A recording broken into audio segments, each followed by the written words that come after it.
Thank you. I'll be talking about compiler validation, and I've done this work together with my advisor, Amir Pnueli, while I was a student at NYU.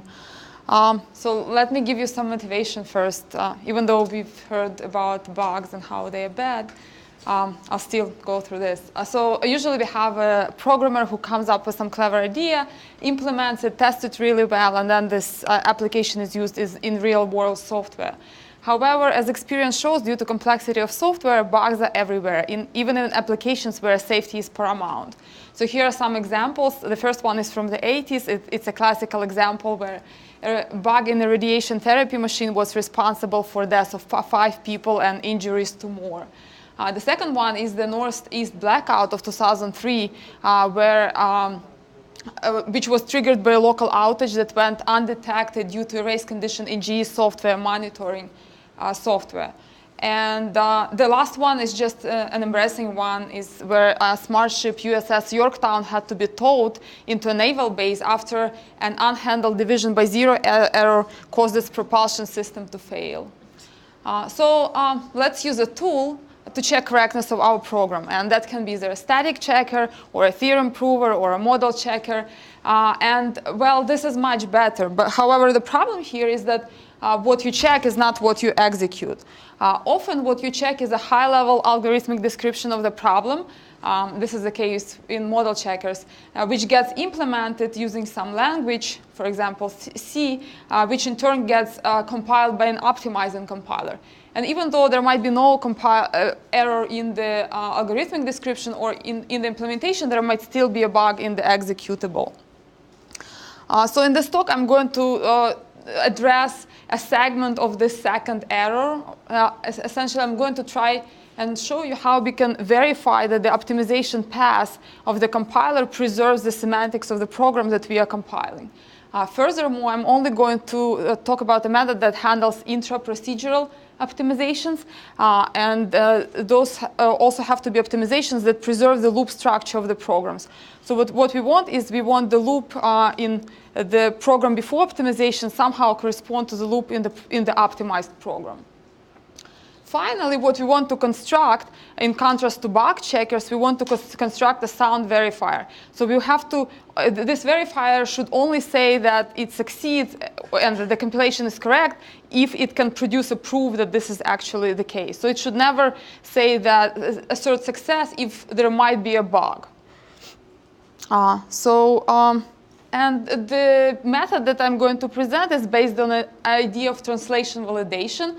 And in this approach, instead of checking a particular compiler for correctness, you take two programs. The source program is your input program, and the target is obtained from the source after a series of compiler optimizations, and you basically check if they are equivalent.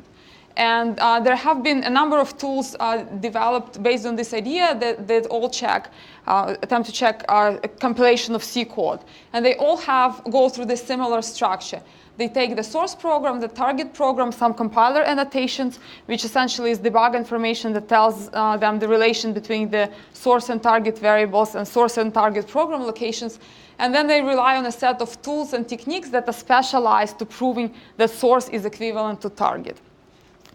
So the framework that we proposed is called Kovach, and here we said that well, there exists a number of tools and techniques that are used to check if a program satisfies a given specification phi. So why don't we first take the source and target program and then construct a comparison system, which will be one program. That program is such that we can just feed it into an existing tool and analysis and check if it satisfies a given property, and if that will be so, then we know that S is equivalent to T, essentially. And this comparison system is essentially, you can think of it as a reduced cross product between source and target. So let's see first what we are trying to prove. So what do we mean by preservation of the semantics? Well, if the source program and the target program are given the same sequence of inputs, we want them to produce the same sequence of outputs. That's what you usually would think of, I guess. And here's the formal specification for that. We say that two programs are equivalent if for every observation of one program, there exists a stuttering equivalent observation of another program. And observation is obtained from program computation by only looking at the I/O data relevant to the I/O instructions. So here are two observations.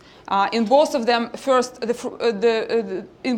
programs first read in two numbers, 5 and 22, and after a finite number of steps, they print out 110. So essentially, the only thing that we allow is we allow one system to take longer to compute something, as long as this difference, delta, is finite. Yes? If one of the programs, you give it an input and it dies horribly in a certain way, does the other program have to die horribly in the same way? Yes, yes, yes. So we have to make sure, because we also want this method to work in situations where your program may want to run forever, or so we do want to preserve that. So essentially, if you feed in some input and this program doesn't terminate, we don't want the other one to terminate. They have to be exactly the same. Essentially, you can add some other analysis on top of this, saying we don't want that behavior, and check for that. But this method just checks for equivalence, and it's kind of symmetric. So let's see what is comparison graph, or what do we want? What properties we want from this graph? So this graph should represent simultaneous execution of the two input programs. So essentially, what we want is that each computation of this comparison graph has a corresponding computation in the source and a corresponding computation in the target. And we also want the inverse to hold. Each computation of the source and each computation of the target should be represented in this graph. So should not miss any computations. And here is an example of such graph. And here and throughout the presentation, I'm going to use red color and capital letters to denote source, and blue color and lowercase letters to denote target. So here is this comparison graph, and each node of the graph has two labels. One corresponds to source, one corresponds to target, and each edge has two labels. One corresponds to source, one corresponds to target. And each label has two instructions, each label is either an instruction in the input system, or it can be a special instruction, epsilon instruction, that denotes the lack of progress in one system. So let me just go through this graph. So here we first have source system, which increments y by 25, and target system doesn't do anything. Then you read some number from the user I/O device, and this number is stored in source system in register K, and by target system in register X, and in the target system in register X. Then the target system increments y by 25, and then finally both output y times x to the user I/O. It's very simple. Yes. Now let's. Now I describe this comparison graph. How does it relate to translation validation, or to this equality between programs? So we say that a comparison graph is the witness of correct translation if for every output edge there exists a program invariant implying the equivalence of source and target output variables. So essentially what you want, and you can think of a program invariant as an assertion that is known to hold at a particular program location. So essentially, each time this comparison graph performs this instruction in which both systems write something to the user I/O device, you have to check, or you have to know that those variables that you are writing out are equivalent. And in addition, I forgot to mention that, but in this comparison graph, some of the properties that we want is we want to input and output instructions of source and target always execute in sync. So this is something you would want. This relates to the definition of correctness. And the second property that we want is probably also obvious, is that the control flow of the source and the control flow of the target should be preserved. So if you had an assignment and then a read in the source, you should have the same control flow in this comparison group. If you only care about equivalence of the output, then why do you want the control flow to be preserved between the two? Is that just because the tool needs it, or between the inputs, you mean also? You want to preserve the control flow. Right, between the two, and I want to preserve the control flow within each input system. Plus, I would like to have the inputs and outputs of both systems to be performed in sync. So you're checking a stronger property than output equivalence. I guess, yeah. Well, right. We could just, right. this is just simplifies the tool, and right, this is kind of probably the control. This notion is kind of, I guess those are general properties that we want, and this is kind of structural requirements that that would satisfy those, but they are more strict, right? Right. So now I've just mentioned that what is a witness comparison graph. Essentially, it's a graph in which you know that each time you do the output instructions, the variables that you are outputting in the source and target, they are equivalent. So now we use this theorem to check compilation correctness. We say that to check if two programs are equivalent, it is sufficient to first construct the comparison graph and then check if it is a witness. And as you can see, checking if a graph is a witness, it can be done relying on some existing technique that just checks a property of a given property of a given program. So the only thing that I'm going to talk about in this talk is the first step, which is construction of the comparison graph. And you can think of this framework can be used in different settings. So it can be used for creation of a self-certifying compiler. And in this compiler, the compiler itself is responsible for producing a proof or proving that it preserves the semantics of the program. And in that case, the compiler itself may output this comparison graph to you. There are some, in some other settings, you may want to use it for either high assurance compilation or testing of immature compilers. And in this case, what you would want is to have some method for construction of this comparison graph, which does not rely on any special compiler input. But if this input is provided, it could just use it to speed up the analysis. So I'm going to present a method that does not require any special compiler input. And I'm going to present it on an example.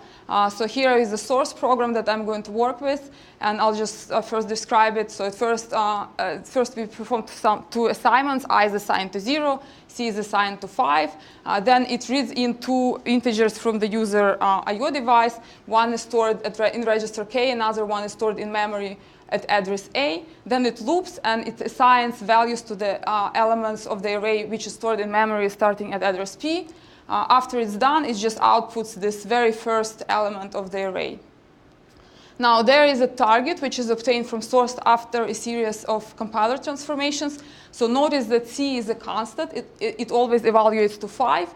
So after constant compute propagation, you would have C substituted by 5 here. After that, notice that those two assignments are syntactically equivalent. So you no longer need to branch on K, and target program just has one branch within the loop body. Finally, the expression M of A plus 5 times K is a loop invariant, and it can be hoisted out of the loop, which we do. And finally, the instruction scheduling changes the order of the input instruction and assignment. Now, what we want to do with those two programs is essentially check if they are equivalent. And as some of you might know, checking for program equivalence is undecidable. So we want to restrict our method to, in order to make our method feasible and efficient, we restrict our programs our method to programs that in which every cut point of the source program corresponds to a cut point in the target program. And a set of cut points are essentially a set of program locations where you have at least one location before every input or output instruction and one location per loop. So this is essentially a property that those two programs should satisfy. And many classical compiler optimizations, such as the ones I presented here, they satisfy this property. However, there are others, such as loop unrolling or tiling, which would not preserve this property. And we are not targeting those in this method. Cut point per loop, does that have to be within the innermost loop? It has to be. Okay, let me think about that. It has to be within the innermost loop, yes. So now let's just start with this construction. The construction algorithm is iterative, and essentially what we do, we examine a node of the partially constructed comparison system at each iteration, and we try to find more edges and nodes outgoing from this node. The rules that we are used are very simple. So what we don't want to do is we don't want to match edges of different types. Like we don't want to match an input instruction with an output instruction, or like an input instruction with an assignment. So we try to make sure that happens. Second, we also want to ensure that both systems enter a loop at the same time. Finally, if those two rules are not applicable, we try to use an epsilon transition, which means we'll just pause one program for now and wait until it catches up.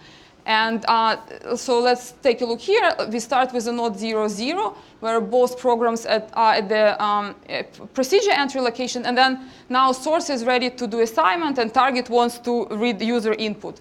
So what we'll do here, since the reading input and assignments are different type, we just compose assignment with an epsilon. Right? So we just say this program will progress to location 1, and that program will just stay at location 0. Each time we add an epsilon, the only thing that we have to do is to check if it doesn't introduce an epsilon cycle, which means one system will wait for the other one forever. So we just do that check. So now after that, it brings us to a situation where source is at node 1, target is at node 0. They both are ready to do the input, read the user input. You just compose those edges. That brings you to a situation where source is at location 2, target is at location 1.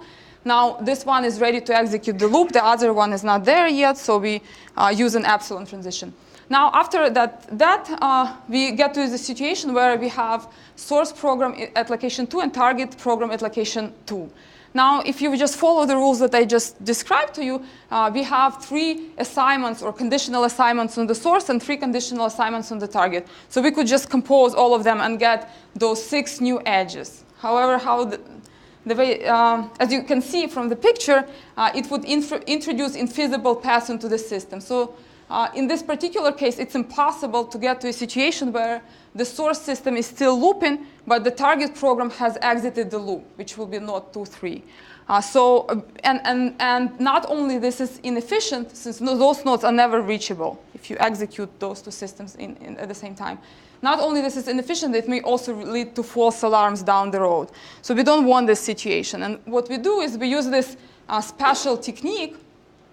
Essentially, we match edges of the source and target if there exists a path through the partially constructed system in which both of the conditions are simultaneously enabled. So one way of doing that would be to construct an invariant over the partially constructed system. And here in the partially constructed system, you don't see those edges yet. So in that system, you would say that I of the source is equal to 0, and I of the target is equal to 0. And then you match edges if and only if the conjunction of this invariant and the source condition and the target condition is satisfiable. So essentially here, that invariant will allow you to match each edge of the loop that corresponds to the loop body in the source to the edge that corresponds to the loop body in the target. However, notice that since it asserts that I of the source is equal to 0 and I of the target is equal to 0, it would not allow you to exit in either of the systems to exit the loop, because I has to be greater than 10, essentially. And right, yes? The assumption that you're unifying variables from the target program and the source program? Right, you have essentially you have this new program. Okay. So this is an invariant of this new program in which those 2 edges were not and there. You're conducting information that information those 2 variables must be equivalent. And then I just magically find this invariant. Okay. Essentially, this is right. I'm not going to go too much into the details, but the way we construct this invariant, we actually look at the kind of the conditions that we have, like the if statements. Oh, we have an if statement here, we have an if statement there. There should be some relation because probably this was a result of a compiler and a compiler optimization. So maybe I'll check if those 2 expressions, like conditionals, are equivalent, something like that. But this is more like a high-level description of like what's going on, how. So to check satisfiability here, it seems like you might have to only handle some restrictive cases. For example, if you have some arbitrary function call in there, you probably cannot check satisfiability. Right. Or you have to be very conservative. Right. So I don't check, in the implementation, I don't check satisfiability. I check 2 expressions for equivalence, essentially. And right, and in some cases, like I guess you're saying if you have a function call, I guess I assume that it will be easy to check this equivalence kind of, or this the expressions that I have there will be related, and it will be kind of easy to infer from this program what the relation is. I don't know if that answered this question. It doesn't work in the general case. It kind of only works when you apply it to like something like compiler optimizations. Okay, so one of the problems here was that this invariant was too strong. So since we used this partially constructed graph, it didn't allow me to match the loop exit edges. So what I do in that case, I just revisit this node at the next iteration, construct a new invariant, and now it's weaker, so it allows me to match those edges. I proceed. I get to node 3.3. Now both systems are ready to do the output. I'm done. So now this is the comparison graph that I constructed. And the only thing that I need to do is to check that when I'm at node 3.3, MPU of the source is always equal to MPU of the target. So this method that I presented, it terminates. It is sound. However, its completeness is conditional. So it succeeds only if the invariant generation algorithm that you have is strong enough. Otherwise, it may produce false alarms. And in general, like if you just take two arbitrary programs, the chances are you may not be able to construct this invariant. Again, I think this problem would become undecidable. So what we hope is that since we only try to check programs that are related by compiler optimizations, the analysis that they used were mechanical in nature, and we'll be able to match them. So we designed a prototype tool called Kovach to implement and test this general idea. And Kovach has been implemented on top of LLVM. And this is Kovach's control flow. So it takes two programs, source and target, as an input. They are both specified in LLVM IR. Target is obtained from the source after a series of compiler optimizations. Then we first try to create a comparison system. Next, if we succeed, we check if it is a witness. And if both steps succeed, we report success, and we may also produce a proof of correctness. And otherwise, we raise an error. And the invariant generation algorithm that the prototype uses is goal-oriented. So we always check if either two variables are equivalent or two expressions are equivalent at some program location. And our equivalence checker has two phases. First, we try to use very fast global value numbering, and it was extremely useful in this case because especially in the segments of code that have not been heavily optimized, and even if you have programs, exactly the same programs, you still need to show that relation between the variables. So there are many, like in this comparison system, there are many source and target variables that are equivalent, but you still have to show that or find those equivalences. So we first use the global value numbering, and then if that is inconclusive, we resort to assertion checker, which is a technique based on Vickers precondition computation, and it uses CVC3 theorem prover as a backend. So it's like a very heavyweight method. And it also relies on some additional analysis, like alias analysis, heap equivalence analysis that essentially tells you at which locations the heaps are equivalent and at which they differ, and some loop invariances, etc. And roughly half of those blocks were developed on top of LLVM, like the yellow ones, the global value numbering, alias analysis. However, the other blocks were heavily dependent on the theorem prover. Why LLVM? It was very useful that it had a typed intermediate language, which was low level, and then it has an aggressive set of intra-procedural and inter-procedural optimizations, and it's easy to control which ones you want to use. And it was very easy to extend, and the reason for that is that it is very well designed, documented, and supported. And we are grateful to LLVM team for that, yes. How do you accommodate when the target is based on the user-provided feedback? For example, pragmas, which influences the target generator. How do you accommodate for that? Target, I mean, you can't really compare them because the target may be based on some outside influences, outside factors. For example, the user may say two variables, don't alias. And based on that, your optimization produces a target, which is not obvious why it was generated. Right. I guess if you have some like extra user input, you'd have to like feed it back into the validator, and you would have to like give it a hint saying like those two variables are not aliased, something like that. You have to, yeah, you have to provide that extra input. So now we tested this prototype on third-party implementation of classical algorithms like in-place heap sort, shortest path, etc. And this is the dependency on of the procedure size on the running of the running time on the procedure size, and the size of the cross is proportional to the number of LLVM optimizations. And as you can see, the running time, the Kovach is very slow in comparison to compilation or bug finding speeds. And the reason for that is that what we try to do is we try to prove that there is no error, rather than just find some error.